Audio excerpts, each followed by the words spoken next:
PEGI 18.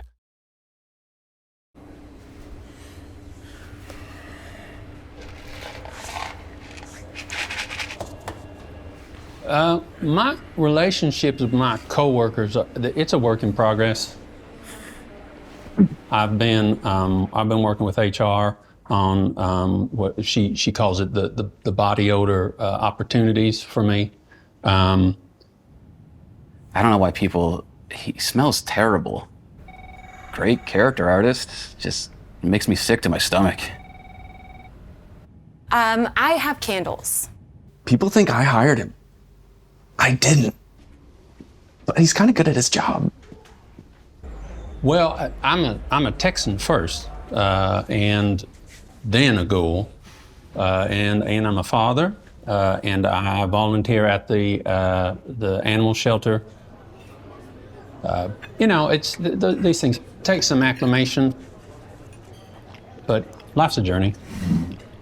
On October 23rd, when we heard that sound, we went underground and found a vault life waiting for us come what day. Leave your trouble on the surface, it's Fallout Day.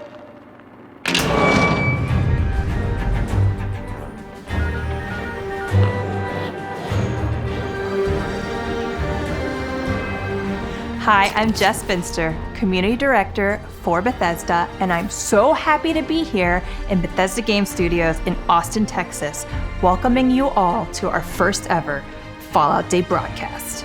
As all Fallout aficionados know, October 23rd marks the day the Great War started, kicking off the events of a franchise that has been going strong for nearly 30 years. To mark the occasion, we're celebrating all things Fallout, including the amazing community that brings our worlds to life. This year, we've seen more players in Fallout than ever before, setting record numbers across almost every title in the franchise. In Fallout 76 alone, we've now passed 20 million players. So whether you're a longtime Enclave devotee, or just discovering Fallout thanks to the brilliant show from Kilter Films and Amazon Prime, welcome new Vault Dwellers. One thing is for certain, Fallout truly has one of the best communities in gaming. We at Bethesda Game Studios have seen your cosplay and memes, and we've watched your videos and streams. We've visited your vaults and taken tours of your incredible camps. Your constant creativity truly gives us life. But most of all, we've seen your feedback and we feel your support. So as both developers and fans, we thank you. To start the celebration off right, if you've never dabbled in apocalyptic Appalachia, but always been curious, guess what? You can play Fallout 76 for free until October 29th. For a limited time, we'll also be running Twitch drops. Watch the Fallout Day broadcast and your favorite Fallout streamers between now and November 20th for a chance to earn the Rusted Pumpkin Lantern and other goodies. Also through October 29th, you'll find discounts on all Fallout products pretty much anywhere on the internet. And just like the Wasteland, these deals are going nuclear. Get massive discounts on Fallout titles and atoms for Fallout 76. We're not just showering our console and PC players with love. The Fallout Shelter community is huge, and we've got some fun surprises for them today too. For today only, you can grab the free Fallout Day bundle that includes Lucy, Maximus, and the Ghoul. So if you haven't downloaded Fallout Shelter, or it's been a while since you played, now is a great time to jump in.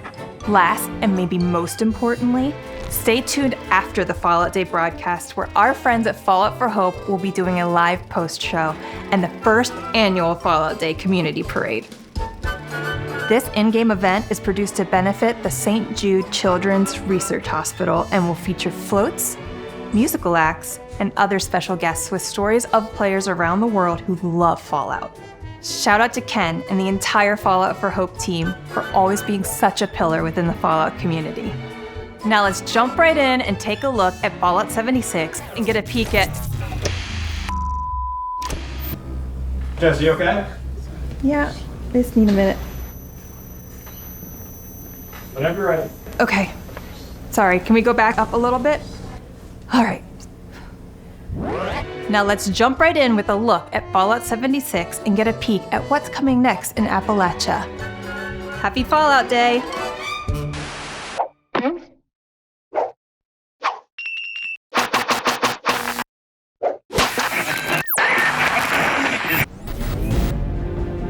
just start by saying that Jess is absolutely right. There's no better gaming community than the Fallout community. We never could have predicted just how welcoming you would all make the post-nuclear wasteland. We love seeing how you cooperate with and support each other, including how you shower new players with gifts, set up rest stops with your camps along the road from Vault 76, and pack donation boxes with useful junk. When I first played the game, I came out of the vault and a super high level player just dropped a bunch of stuff for me, just like a bag of guns, and waved and ran off. You hear it from pretty much anyone you ask. As soon as somebody new comes out of the vault, there's gonna be somebody waiting there, fast traveling over to get your attention and give you a ton of good stuff. And they just go around every day doing the same activity with the new dwellers. It's always nice to see. I've never had that experience in a game before. And then it's funny, a year later, now we have a Dropbox that is sitting outside of the entrance of the vault that I got to make. So it came full circle. Fallout 76 is a labor of love. We're hugely thankful for your feedback over the years because it has inspired some of the biggest updates since launch and has helped make the game what it is today. We've tried everything throughout over 50 free updates. Each one is only getting more wild, more ambitious, and obviously more Fallout. And we have no intention of stopping. I did something weird with my hand. From major content expansions like Wastelanders, which brought life back to Appalachia, To expeditions that took us to exciting new locales like the Pit and Atlantic City. and even to our latest major update, Skyline Valley, which gave players their first Appalachia map expansion and the means to run their own caravan company in Milepost Zero. And it's not just that. We're always considering quality of life features too. From free cam and camp building to one wasteland level scaling, a lot has changed in Fallout 76 over the past 6 years. The returning settlers and raiders you've helped, the games you've played at Nuka World on tour, the 51.5 million camps you have built to bring the map to life. We love seeing how you've made Appalachia your own, and it truly feels alive. So keep it up. Tell us what you want to see. Shout it from the mountaintops. Or if you don't have any mountains nearby, just go on Reddit. Or Discord. Or send a messenger, Brahmin. And join the public test server. We want to hear your feedback. Keep helping us make Fallout 76 the best and biggest Fallout game we can. We read everything on Discord and the subreddit, and it's really important for the process. So please keep it coming. That's how we make the game better.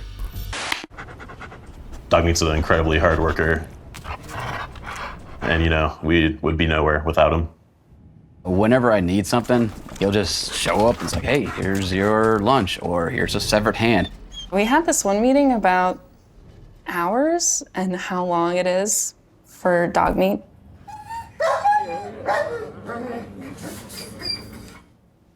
Really puts things into perspective.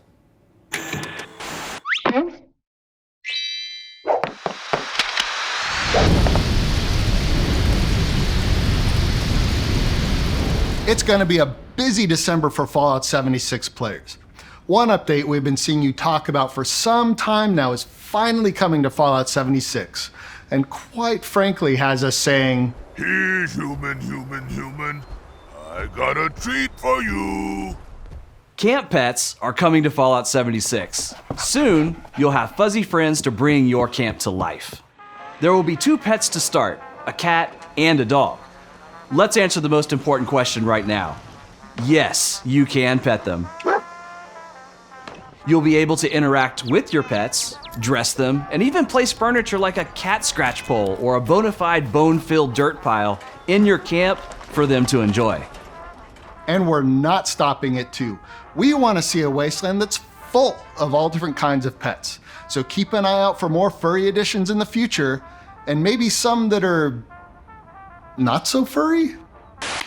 Yes, you can pet them. No, don't cover me up! Razzle dazzle. Also coming in December are player titles. These will include a prefix and a suffix that you can combine to make your unique nuclear nickname. I'm excited to see what kind of player title combination players are going to come up with. Midnight Bot Beater. Gulper Technician. Gleaming Raid Rookie. Scorched Sat Seer. Bloodied Adventurer. I play a bloodied player quite often, so it kind of fits with that. You'll earn them as a reward from doing anything from completing quests and challenges to defeating epic enemies. Now, if you're looking for something more irradiated, take a look at our next December update. Deep in the scab slopes of the ash heap, old scars are torn open when we introduce the Gleaming Depths.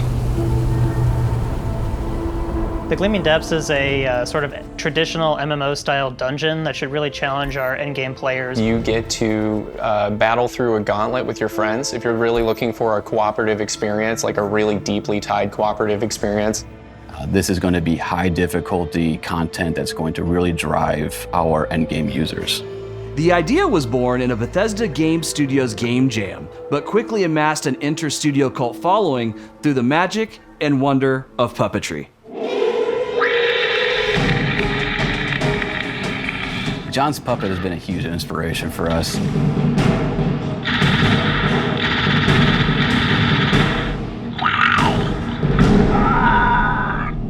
As silly as it may sound, it actually has been very helpful for us to try to figure out exactly what we wanted to plan for this encounter.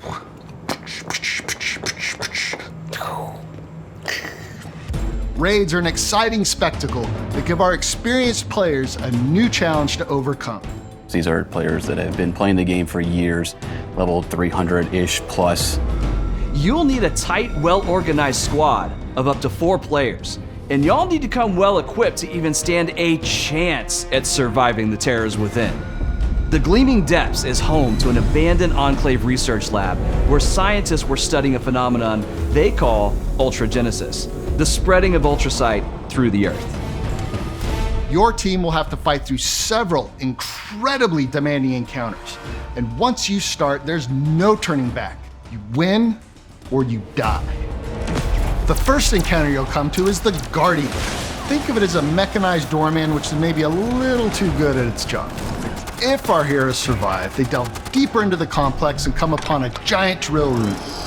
Part of the group will need to defend the drill from being ravaged by mole miners, while another part sprints through the nearby dark halls to gather the energy for powering it up. There's just one catch. The Stalker, an ultrasight-crazed maniacal juggernaut who wants only to kill you. Good luck with that. Brave adventurers who outsmart the Stalker will next find themselves face to face with the tectonic trifecta of terror, Enclave Squad Epsilon. Agents Vulture, Lynx, and Bloodhound demand precise teamwork to overcome for players to deliver the final blow. When players think they're through the worst of it, the Stalker returns and is hell-bent on revenge for your team's earlier trickery. To overcome this foe once and for all, you'll need to delve deep within the horrid halls of an Enclave research laboratory long lost.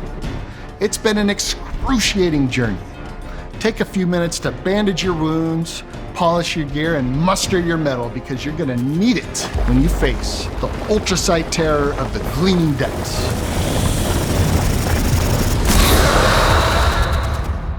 My favorite thing about the Gleaming Depths is the ultrasight terror. It's definitely the biggest boss in Fallout 76, and it might be the biggest boss in a Fallout game in general.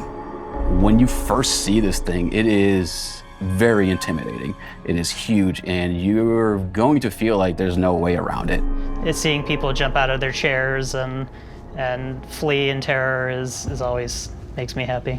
So before you even set off for the Gleaming Depths, you want to make sure your gear is up to snuff, because with high risk comes high reward, and these rewards are legendary.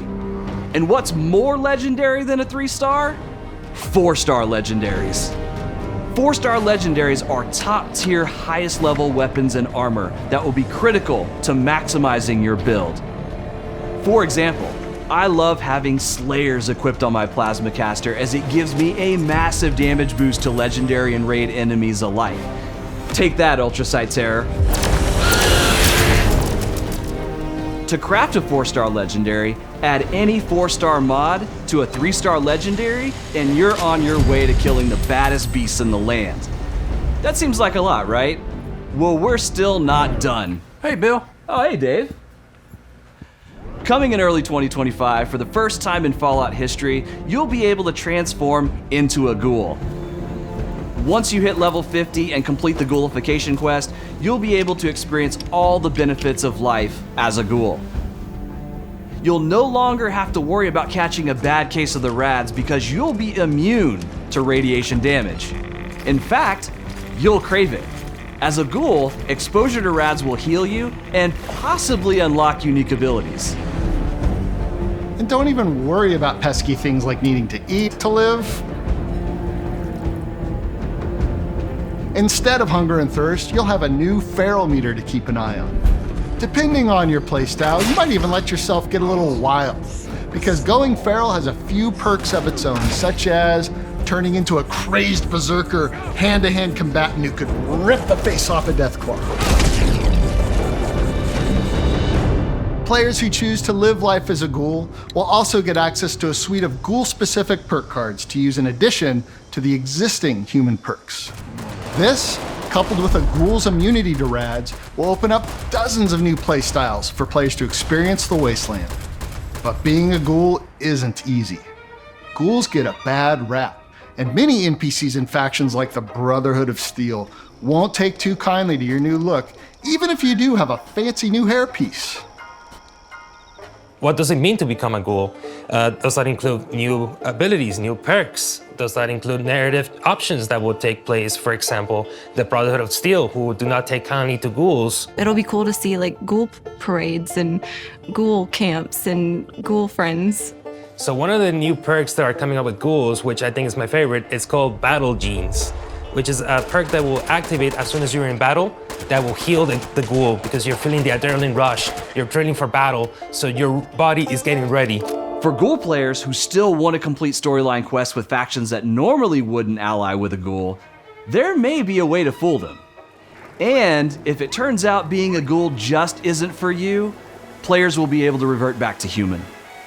But come on, don't you think smooth skin's a little overrated? This update is something we are very excited to get into your hands, and we'll have more to share in the coming months. Promise I'm not a diva.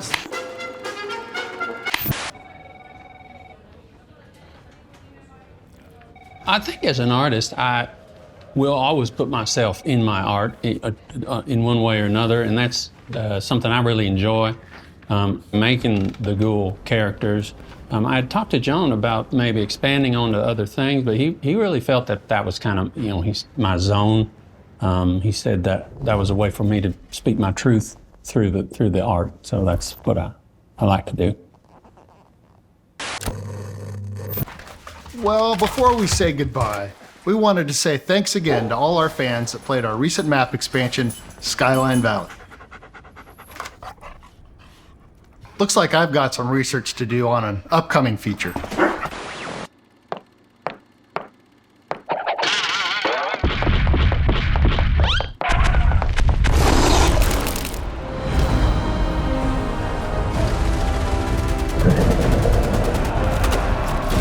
Thank you for joining our big Fallout Day celebration. It was so great getting to share all the fun updates to come.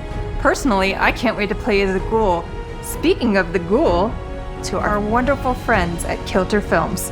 On behalf of the entire Fallout community, congrats on your Emmy wins. I think we're all a little bit eager to see what happens in Season 2.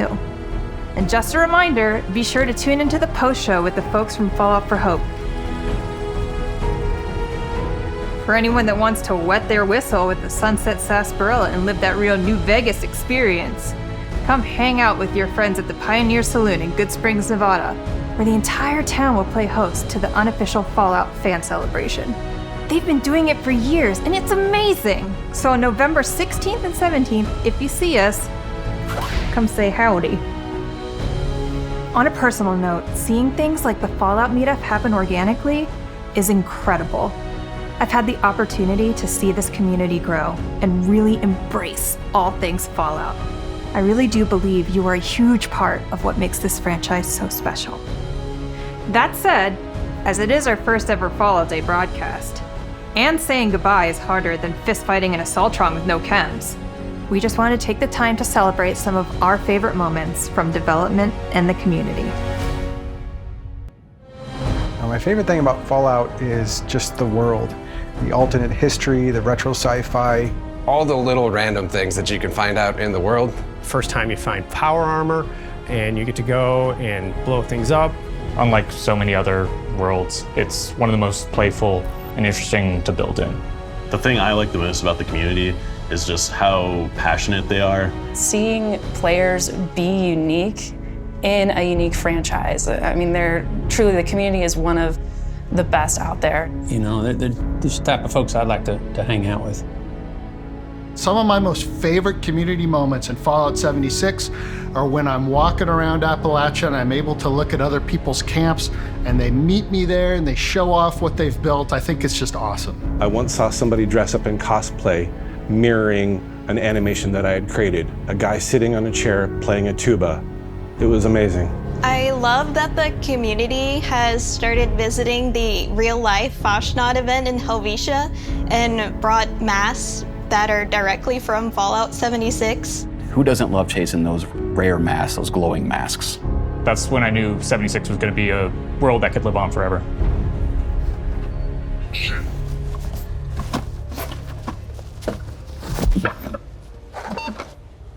Stay true, citizen, for the Brotherhood.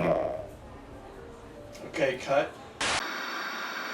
Thanks to all of you for joining us here at Bethesda for our very first Fallout Day broadcast. You know, when we think about Fallout, for me, it goes back to playing that original game and just falling in love with it. It is such a blessing for us here at Bethesda. Is now our 20th year working on the franchise, and there have been so many people that have created in it over the years. And you can ask any of them, whether they worked on the games or now the television show, everyone will tell you there's nothing like working on Fallout. It's just an incredible universe, and obviously an incredible universe to play in. We're looking forward to more, so thank you for joining us. It's Fall Life, darling, and enjoy your stay. Turn